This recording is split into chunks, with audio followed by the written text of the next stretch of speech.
Herkese merhaba, ben Furkan Bucak. Şu an kanalımın ilk videosunu izlemektesiniz. Bu kanal içeriği eleştiri ve yorumlama üzerinedir. Herhangi bir dayatma veya doğruluğu ispatlanmış bilgi içeriği bulunmamaktadır. Özgür iradem ile kendi fikirlerim üzerinden yola çıkarak bu kanalı açmaya karar verdim. Fikirlerime katılırsınız veya katılmazsınız, eleştirilerim ve yorumlarım her zaman tartışmaya ve sorgulamaya açıktır. Toplumun sosyal kültürel dengelerini, davranışlarını yorumlamak üzere konu başlıkları oluştur. Şimdi dilerseniz hep birlikte ilk konumuzu yorumlamaya başlayalım. Kahrolsun küreselciler, ulus devlet yaşasın. Bunlar hep küreselcilerin oyunu. Biz bu oyuna gelmeyiz arkadaş.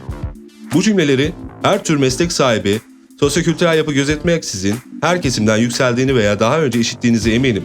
Bu kişiler küresel karşıtı fikri benimsemiş ve sahiplenmiş kişilerdir. Ama bir saniye lütfen. İnternetim var, saatim dijital, akıllı bir telefona sahibim. Tablet, bilgisayar ne güzel değil mi? Bir de sosyal medya da işin içindeyse tadından yenmez. Bak sen şu kaderin cilvesine. Hoş geldin, beş gittin, küreselleşme.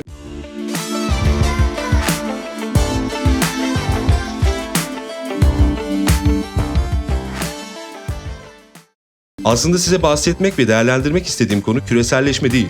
Küreselleşmeye muazzam bir katkısı olan sosyal teknolojidir. Nedir bu sosyal teknoloji? Kullanıcıların deneyimini arttırmak, daha verimli kullanım amacı güderek gelişen uygulamalı bilim dalıdır kendisi. Daha net konuşursak eğer, buna bir sosyal medya diyebiliriz.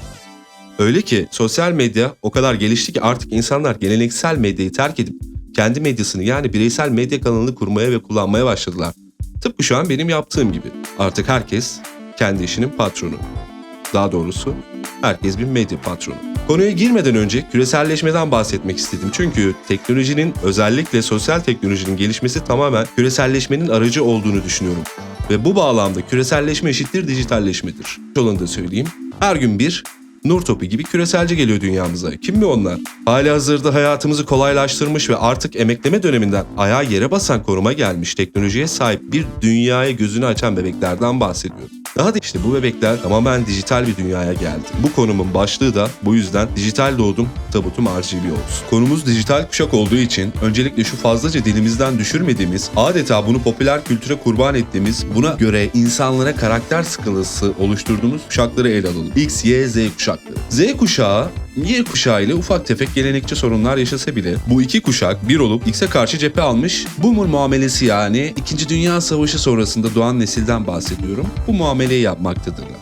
Boomerlardan önce hangi kuşak vardı diye soracak olursanız eğer, sessiz kuşak olarak adlandırdıkları 1. Dünya Savaşı görmüş, dikte rejimlerinin dayattığı şekilde yaşamış ve sadece hayatını çalışmakla geçirmiş nesil bunlar. Bize daha yakın olan nesillere dönelim isterseniz. Sen teknolojiden ne anlarsın? Alt tarafı fotoğraf, video paylaşacaksın. Evinde internet mi yok? Durun bir dakika. Aslında bu kuşakların hepsi dijital kuşak. 1965 ve 80 arası olan X kuşağı bilgisayarıyla zaten 1974 yılında tanıştı. İnternet de o yıllarda yeni esamesi okunuyordu. Sorun şu ki ulaşılabilirliği ne kadar mümkündü? Üstüne bir de eşit şekilde dağılım göstermeyen ülkeler arası güç dengesizliği de coğrafya kadar da sözünü tekrar hatırlatmış oldu bize. Ama asıl konumuza gelecek olursak eğer, 2010 sonrası dünyaya gelen ve adını Alf olarak adlandırdıkları bir kuşaktan bahsetmek istiyorum. Bu nesil tamamen dijital dünyaya gözlerini açtı.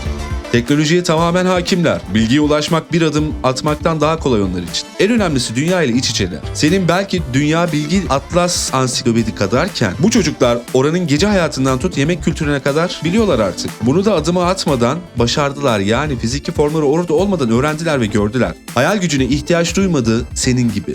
İstediği an istediği tarzda bir video oyunu oynayabiliyor. İstediği an istediği filmi de izleyebiliyor. İstediği an müzik de dinleyebiliyor. Hatta istediği an mesafeler anlamını yitirmişçesine bir başkasıyla iletişime geçebiliyorlar artık. Ne gerek var hayal gücüne, değil mi? Tam kafayı çalıştıracakken, hayal kuracakken hemen dijital dünya yardımına koşuyor adeta. Şu ana kadar her şey çok güzel görünüyor diyebiliriz. Evet. Nesi var? Bu nesil bizden daha çok şanslı. Daha iletişim açık gibi duruyorlar, değil mi? Çünkü her şeye sahipler. Daha doğrusu bilgiye sahipler. Önceki kuşakların imkansızlığını ortadan kaldırdılar ve aslında olması gereken buydu başından beri. Ailelerimiz, çevremiz, eğitimimiz iyi insan olma konusunda bizleri bilinçlendirmeye çalıştı. Çünkü sadece iyilik insana zarar vermezdi. Küreselleşme de aslında tam olarak eli kirli bir adam, başını okşatan çocuk ise biz insanlık. O adam senin başını okşuyor zannedersin.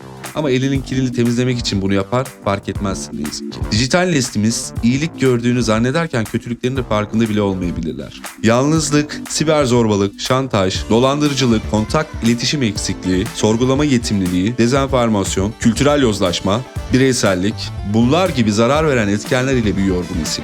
Başka bir önemli konu ise popüler kültür. Popüler kültür de bu sosyal teknoloji sayesinde ayyuka çıkmış ve aşırı görüşlerin taraf seçiminin keskin hatlarla netleştirildiği gibi sorgulamayı ve eleştiriyi de herhangi bir temele dayanmadan yozlaştırdığı da gün yüzüne çıkarmıştır. Geleceğimiz gerçek anlamda değişiyor artık. Teknoloji gelişimi bilgi çağı olarak adlandırılsa da aslında eskiden tüm bildiklerimizi, davranışlarımızı, ahlak anlayışımızın değişeceği bir yöne doğru evriliyor. Ve alfa kuşak bu çağın bayrağını devralan ilk kuşak aslında. Sanki sanal dünya denekleri gibi geliyorlar buraya. Bu denekler gelecekte bu farklı kültürel anlayışı benimseme gibi yeni etik kuralları gibi birçok köklü sosyal toplumunun temelini atmaya başladılar bile. Eğer bu nesil odasına kapandığı andan itibaren güneş ışığı yerine RGB ışıklarını tercih etmeye başladıysa, doğanın içinde olmayı değil de piksel doğayı tercih ediyorsa, arkadaşlarıyla buluşmak yerine chat'i daha cazip buluyorsa, o zaman tabutunun RGB olarak vasiyet etmelerine şaşırın. Beni dinlediğiniz için çok teşekkür ediyorum. Bu ve bunun gibi toplumsal sorunları dile getirmek için açtığım YouTube kanalıma abone olup videolarımı beğenip bana destek olursanız çok mutlu olurum. Hoşça kalın, sağlıklı kalın.